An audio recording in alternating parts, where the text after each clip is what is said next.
Hello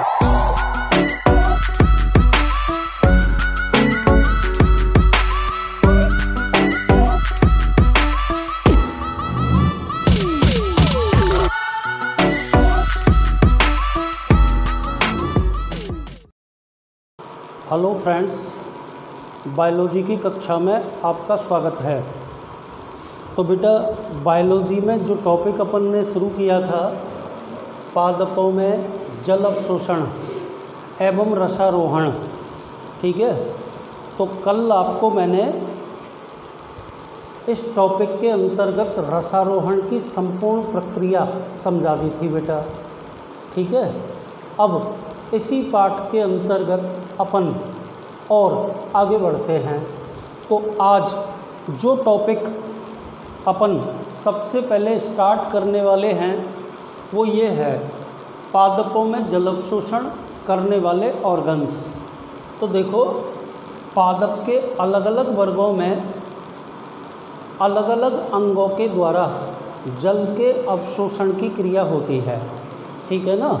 जैसे बेटा मैं बोर्ड पे लिख रहा हूँ, थैलोफाइटा व जलीय पादपों में पादप की संपूर्ण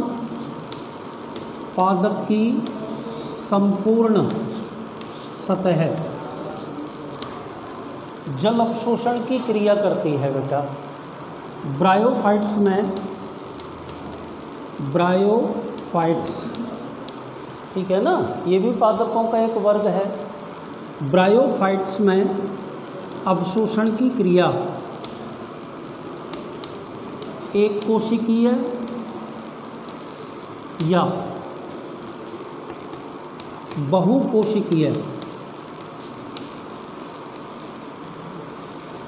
मूलाभासों के द्वारा होती है। मूलाभासों के द्वारा, ठीक है ना। उसके अलावा बेटा एक प्रकार के पादप में बोर्ड पे लिख रहा हूँ, लाइकेंस। आशा करता हूँ कि आप कक्षा 11 से जानते होंगे कि लाइकेंस क्या होते हैं, ठीक है। और यदि आप नहीं जानते हैं तो थोड़ा सा देख लीजिए। लाइकेंस बेटा शैवाल एवं कवक दोनों के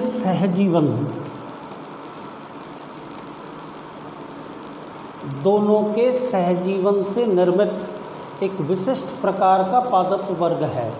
मतलब लाइकेन के अंदर शैवाल और कवक दोनों प्रकार के पादप एक दूसरे के साथ एक दूसरे को लाभ पहुंचाते हुए रहते हैं, ठीक है। और इनके अंदर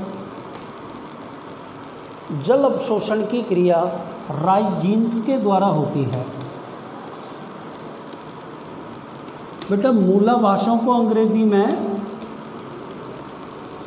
राइजोइड्स कहते हैं, ठीक है। इसके अलावा बेटा टेरिडोफाइटा,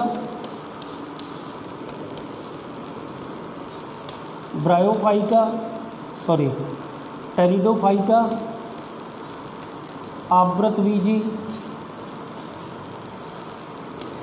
व अनावृतबीजी पादपों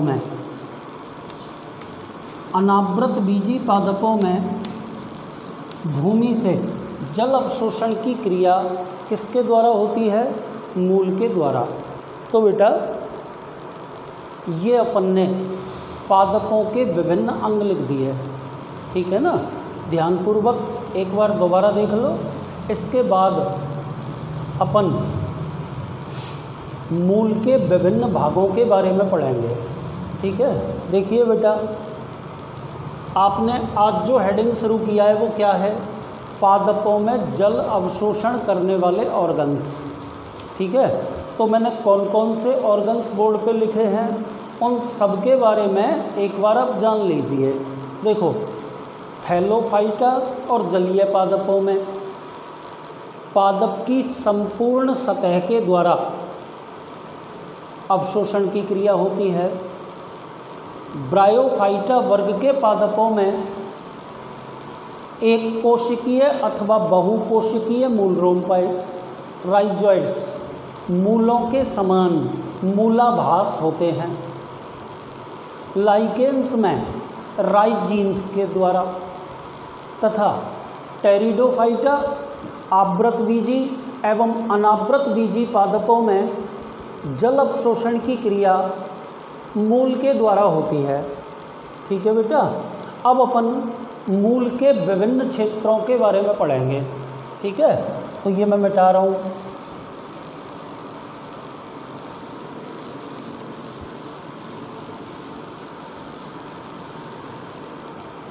देखिए बेटा, हेडिंग में लिख रहा हूँ मूल के विभिन्न क्षेत्र। ये टॉपिक पढ़ रहे हैं बेटा, है ना। तो देखिए, मान लीजिए ये मैंने मूल शीर्ष बना दिया। ठीक है, तो सबसे पहले सारे के सारे भागों को आपके सामने मैं ब्लैक बोर्ड पे चित्रित कर रहा हूँ। ठीक है, देखिए मूल के शीर्ष पर एक टोपी नुमा रचना पाई जाती है। ठीक है, तो जिस स्थान पर टोपी नुमा रचना, ये जो रचना है ना बेटा, इसका नाम तो मूल गोप है ना। और बेटा सबसे पहला भाग यही हो जाएगा और इसको अपन क्या बोलेंगे, मूल गोप क्षेत्र नंबर 1। ये तो पहला भाग हो गया। मूलगोप क्षेत्र के ठीक ऊपर, ठीक है, ये होगा बेटा दूसरा विभजोतक क्षेत्र। कौन सा? विभजोतक क्षेत्र। और बेटा विभजोतक क्षेत्र के अंदर ही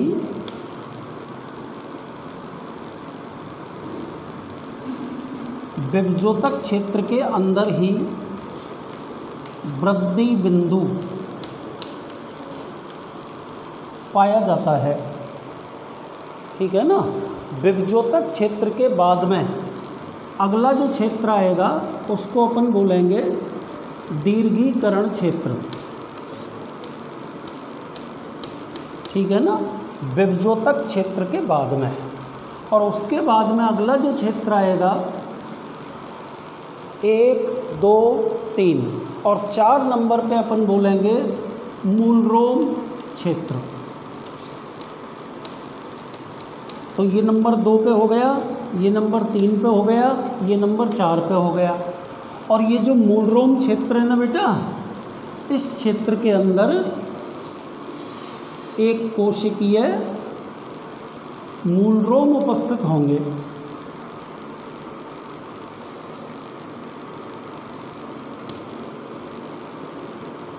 तो मैं यहाँ लिख देता हूँ एक कोशिकीय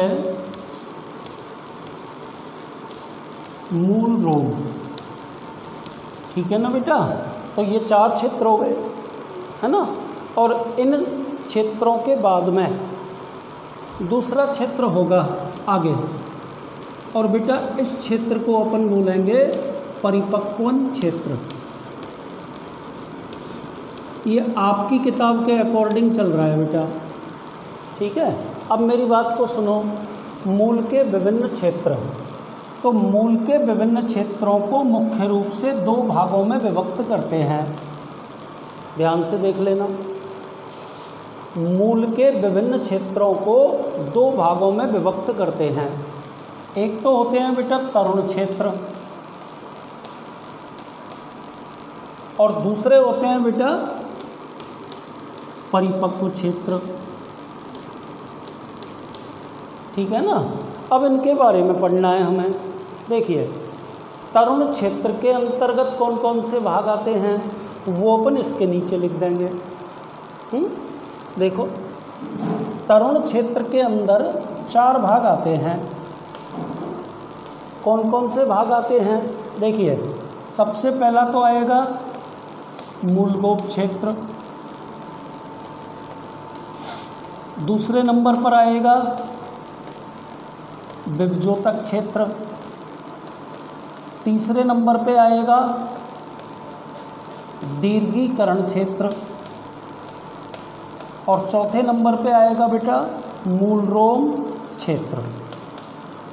तो देखो 4 क्षेत्रों के बारे में तो अपन को तरुण क्षेत्र में पढ़ना है, और जो ये परिपक्व क्षेत्र लिखा है ना, ये तरुण क्षेत्र के बाद होता है। बोर्ड पे लिखा है परिपक्व क्षेत्र। इस क्षेत्र की कोशिकाएं काष्ठाभवन व सुबेरिनीकरण, काष्ठाभवन एवं सुबेरिनीकरण हो जाता है। तो ये ना परिपक्व हो जाती हैं, मतलब इनके अंदर विभाजन की क्षमता समाप्त हो जाती है। तो बेटा ये मूल के विभिन्न क्षेत्र आपको मैंने चित्र द्वारा बता दिए, और बेटा आरेख भी बना दिया। एक बार बोर्ड पे देख लीजिए, मैं बोल देता हूँ, है ना। उसके बाद अपन एक एक क्षेत्र के बारे में पढ़ेंगे, है ना। तो देखो मूल के विभिन्न क्षेत्रों को मुख्य रूप से 2 भागों में विभक्त करते हैं, एक तो तरुण क्षेत्र और दूसरा परिपक्व क्षेत्र। ठीक है। तरुण क्षेत्र के अंतर्गत 4 क्षेत्र आते हैं। सबसे पहले मूलगोप क्षेत्र, क्लियर है। नंबर 2 पे विभजोतक क्षेत्र, नंबर 3 पे दीर्घीकरण क्षेत्र, और बेटा नंबर 4 पे मूलरोम क्षेत्र। सुन लिया। इन दोनों में कंफ्यूज मत हो ना, पहला तो मूलगोप क्षेत्र और चौथा बेटा मूलरोम क्षेत्र। क्लियर है। अब दूसरी तरफ आइए, परिपक्व क्षेत्र। और परिपक्व क्षेत्र के अंदर तो केवल अपन को एक लाइन बोलनी है कि इस क्षेत्र की कोशिकाएं काष्ठाभवन एवं सुबेरिनीकरण के कारण परिपक्व हो जाती हैं।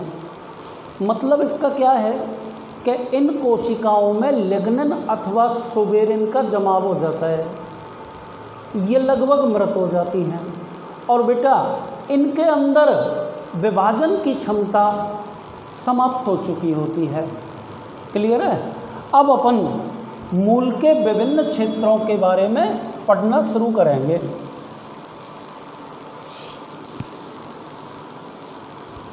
तो ध्यानपूर्वक चलना बेटा। सारे के सारे क्षेत्र आपको मैं चित्र द्वारा, आरेख द्वारा बता चुका हूँ। ठीक है। तो देखो मूल के तरुण क्षेत्र को लिख रहा हूँ मैं। मूल के तरुण क्षेत्र को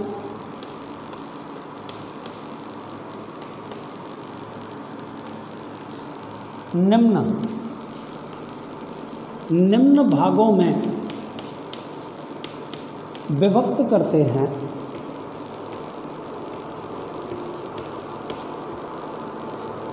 ठीक है बेटा। तो सबसे पहला क्षेत्र अपन कौन सा पढ़ेंगे? मूलगोप क्षेत्र। बहुत सरल है बेटा। क्या लिखना पड़ेगा इसमें? बोलेंगे इसमें कि पादप मूल के अग्रस्त सिरे पर, पादप मूल के अग्रस्त सिरे पर एक टोपी नुमा, पादप मूल के अग्रस्त सिरे पर एक टोपी नुमा रचना के रूप में मूलगोप पाया जाता है। ठीक है बेटा। अब इसका काम बता देंगे। यह विभजोतक क्षेत्र में पाए जाने वाले, विभजोतक क्षेत्र में पाए जाने वाले वृद्धि बिंदु की मृदा के कणों के घर्षण से सुरक्षा करता है।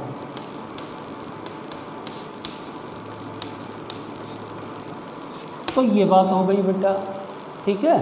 अब इसमें एक लास्ट बात और अपन को बोलनी है, ठीक है। यह क्षेत्र जल एवं विलय के लिए अपारगम्य होता है।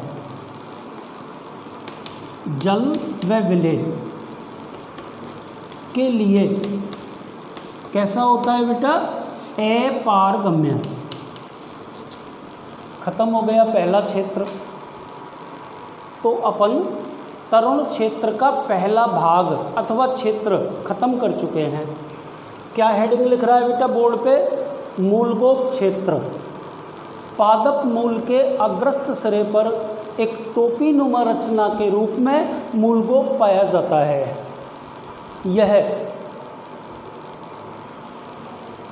विभजोतक क्षेत्र में पाए जाने वाले वृद्धि बिंदु की सुरक्षा करता है। किससे? मृदा के कणों के घर्षण से। और सबसे लास्ट में आपको इसमें बोल देना है बेटा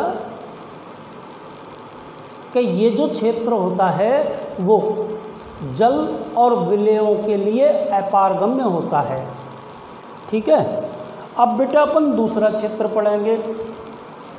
दूसरा क्षेत्र कौन सा पढ़ेंगे? विभजोतक क्षेत्र। विभजोतक क्षेत्र। और इसमें क्या पढ़ेंगे बेटा? सबसे इम्पोर्टेंट बात तो ये है कि इस क्षेत्र की कोशिकाएं निरंतर विभाजित होकर के मूल की लंबाई में वृद्धि करती हैं, ठीक है ना। तो अपन कैसे बोलेंगे? यह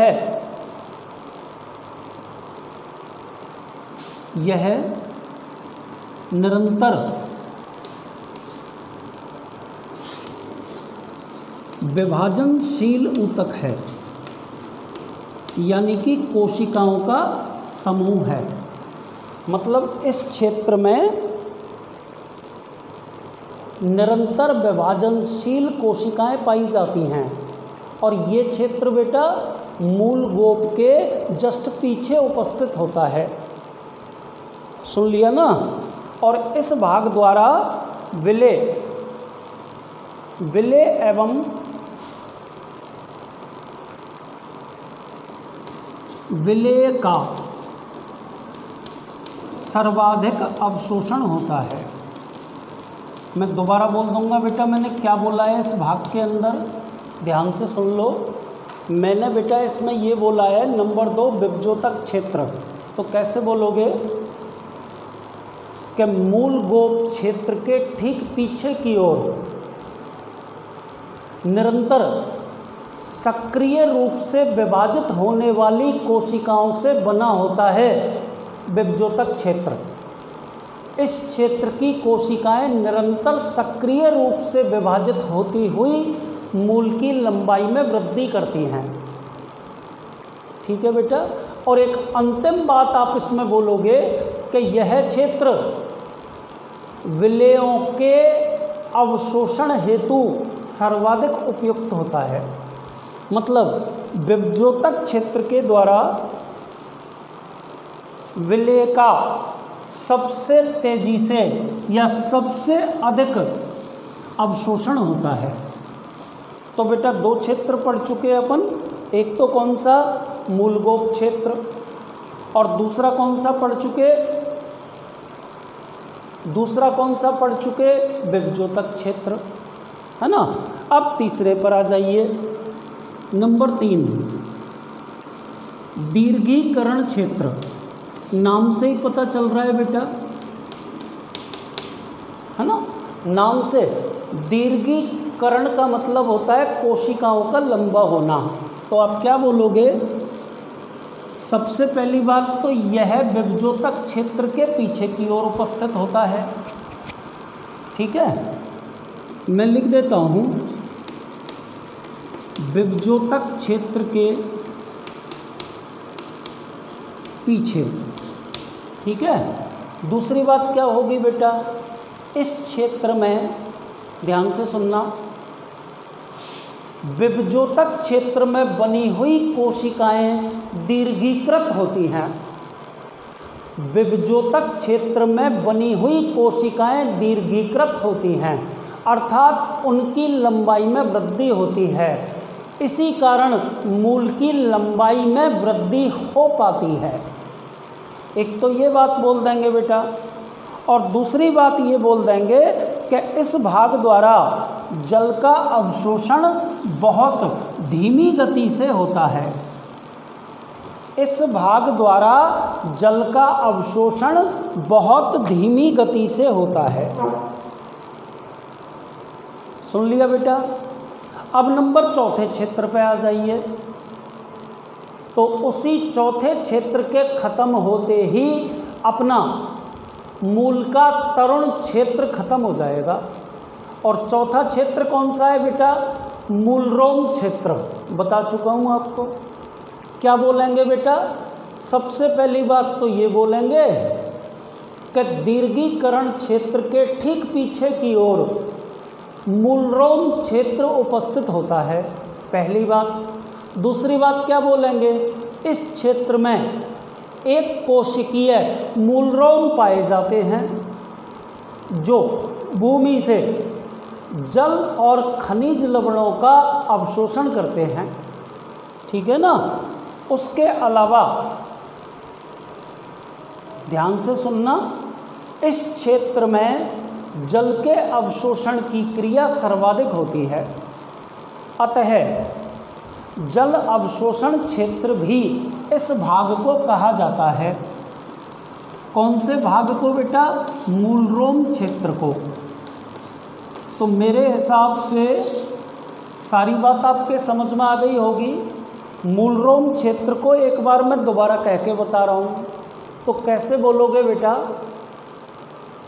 कि मूल का यह क्षेत्र दीर्घीकरण क्षेत्र के ठीक पीछे की ओर उपस्थित होता है, पहली बात। आगे चलिए।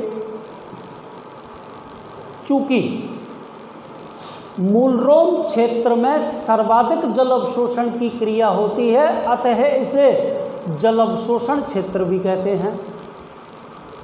तीसरी बात पे आ जाइए। इस क्षेत्र में मूल की सतह पर एक कोशिकीय मूलरोम पाए जाते हैं बेटा, जो भूमि से जल और खनिज लवणों का अवशोषण करते हैं, ठीक है बेटा। और बेटा सबसे इम्पोर्टेंट भाग माना जाता है इसको, क्योंकि बेटा मूलों के द्वारा जो जल अवशोषण होता है, सर्वाधिक जल अवशोषण की क्रिया इसी क्षेत्र के द्वारा संपन्न हो पाती है। तो इस तरह यहाँ पर अपने तरुण क्षेत्र के चारों भाग अथवा क्षेत्र समाप्त हो गए। कौन कौन से क्षेत्र पढ़ लिए अपन ने तरुण क्षेत्र के अंतर्गत? चारों के नाम सुन लीजिए। सबसे पहला नाम तो मैंने बोला मूल गोप क्षेत्र, नंबर 2 पे मैंने बोला विभजोतक क्षेत्र, नंबर 3 पे मैंने बोला दीर्घीकरण क्षेत्र, और नंबर 4 और लास्ट में मैंने बोला मूल गोप। नहीं बोलोगे, अब मूल रोम क्षेत्र बोलोगे। क्लियर? और उसके बाद में अपन पढ़ते हैं बेटा परिपक्व क्षेत्र। आपको याद होगा शुरू में मैंने मूल के विभिन्न भागों को दो क्षेत्रों में विभक्त किया था। एक तो मैंने बोला था बेटा तरुण क्षेत्र, और दूसरा मैंने बोला था परिपक्व क्षेत्र। तो आप ध्यान से सुन लें कि तरुण क्षेत्र अपन खत्म कर चुके हैं, और बेटा तरुण क्षेत्र के पीछे की ओर परिपक्व क्षेत्र पाया जाता है। और बेटा इस क्षेत्र की कोशिकाएं परिपक्व हो जाती हैं, स्थायी ऊतकों में बदल जाती हैं। इस क्षेत्र की कोशिकाओं में विभाजन की क्षमता समाप्त हो जाती है। सारी बातें सही हैं। और बेटा एक बात गौर करना, इस क्षेत्र की कोशिकाओं में काष्ठा भवन एवं सुवेरिनीकरण की क्रियाएं हो जाती हैं। अब आपके दिमाग में चल रहा होगा कि बेटा ये जो 2 नाम मैंने लिए, एक नाम तो मैंने लिया काष्ठा भवन, काष्ठा भवन और दूसरा नाम मैंने लिया सुबेरनीकरण। इनका मतलब क्या है? तो आप ना इन दोनों का मतलब भी जान लीजिए। ठीक है, देखो बेटा, काष्ठ शब्द जो है ना, काष्ठ शब्द को आप 11वीं में पढ़ चुके हैं, जाइलम से रिलेटेड है। और जाइलम में बेटा लिग्निन का जमाव होता है। ऐसे ही सुबेरिनीकरण, इस क्रिया में कोशिकाओं की भित्ति पर सुबेरिन का जमाव होता है। तो आप गौर कर लें कि जब विभजोतक क्षेत्र में बनी दीर्घीकृत कोशिकाओं में लिग्निन अथवा सुबेरिन का जमाव हो जाता है तो वो लगभग परिपक्व हो जाती हैं। ठीक है ना। एक बात आपको ये भी गौर करनी होगी, चूँकि मैं रसारोहण का मार्ग बता चुका हूँ कि बेटा जाइलम की जो वाहिका और वाहिनिकाएं होती हैं वो निर्जीव कोशिकाओं से बनी होती हैं। जाइलम की वाहिका और वाहिनिकाएं निर्जीव कोशिकाओं से बनी होती हैं। तो कुल मिलाकर रसारोहण की क्रिया में निर्जीव कोशिकाओं का योगदान सर्वाधिक होता है। और बेटा परिपक्व ऊतक वे ऊतक होते हैं जिनकी विभाजन क्षमता समाप्त हो चुकी होती है। तो यहाँ पर मैं ये कहना चाह रहा हूँ कि तरुण क्षेत्र के पीछे की ओर परिपक्व क्षेत्र उपस्थित होता है। इस क्षेत्र की कोशिकाओं की भित्ति पर लिग्निन अथवा सुबेरिन का जमाव हो जाता है, अर्थात काष्ठा भवन या सुबेरिनीकरण की क्रियाएं हो जाती हैं। परिणाम स्वरूप ये ऊतक या ये कोशिकाएं परिपक्व हो जाती हैं और इन कोशिकाओं की विभाजन क्षमता लगभग समाप्त हो चुकी होती है। तो बेटा आज आपको इस वीडियो में मैंने दो प्रमुख चीज़ें बताई। एक तो मैंने आपको ये बताया कि पादप के विभिन्न वर्गों में जल अवशोषित करने वाले अंग कौन कौन से हैं। एक बार मैं उनको रिपीट कर देता हूँ। देखो बेटा, आपने शुरुआत की थैलोफाइटा एवं जलीय पादपों से। पादपों के इन वर्गों में जल अवशोषण की क्रिया संपूर्ण पादप सतह से होती है। ब्रायोफाइट्स में एक कोशिकीय अथवा बहुकोशिकीय राइजोइड्स पाए जाते हैं, मूलाभास। लाइकेनों में बेटा राइजीन्स उपस्थित होते हैं तथा सबसे लास्ट में टेरिडोफाइटा आवृत बीजी और अनावृत बीजी पादपों में गौर करना, मूल और मूल पर उपस्थित एक कोशिकीय मूल रोम जल अवशोषण की क्रिया में योगदान करते हैं। हो गया काम खत्म। उसके बाद बेटा आज अपन ने पढ़ा मूल के विभिन्न क्षेत्र। तो संक्षेप में क्षेत्रों के नाम भी ले देता हूँ। मूल के विभिन्न क्षेत्रों को मुख्य रूप से दो भागों में बांटा, तरुण क्षेत्र और परिपक्व क्षेत्र। तरुण क्षेत्र के अंदर आपने 4 भाग पढ़े, यानी कि 4 क्षेत्र पढ़े। कौन कौन से पढ़े, उनके नाम सुन लीजिए। सबसे पहला मूलगोप क्षेत्र, नंबर 2 पे विभजोतक क्षेत्र, नंबर 3 पे दीर्घीकरण क्षेत्र और नंबर 4 पे बेटा मूल रोम क्षेत्र। आपको मैं बता चुका हूँ कि मूल रोम क्षेत्र को ही जल अवशोषण क्षेत्र भी कहते हैं, क्योंकि इस क्षेत्र में मूल की सतह पर एक कोशिकीय मूल रोम पाए जाते हैं और ये एक कोशिकीय मूल रोम भूमि से जल और खनिज लवणों का अवशोषण करते हैं। और उसके बाद में आपने परिपक्व क्षेत्र पढ़ा और परिपक्व क्षेत्र के अंदर आपको केवल एक लाइन याद रखनी है कि बेटा इस क्षेत्र की कोशिकाएं काष्ठा भवन और सुबेरिनीकरण के कारण परिपक्व हो जाती हैं। ठीक है, तो आज के वीडियो में केवल इतना ही। कल यानी कि अगले वीडियो में इसी पाठ में आपको जल अवशोषण की क्रियाविधि पढ़ाऊंगा। तो आप उसमें जानेंगे कि जल अवशोषण पादपों में दो प्रकार का होता है, निष्क्रिय जल अवशोषण और सक्रिय। पादपों की जल संबंधी अधिकांश आवश्यकता लगभग 96% निष्क्रिय जल अवशोषण द्वारा और लगभग 4% जल संबंधी आवश्यकता केवल सक्रिय अवशोषण द्वारा पूर्ण होती है। आज के लिए इतना ही, धन्यवाद।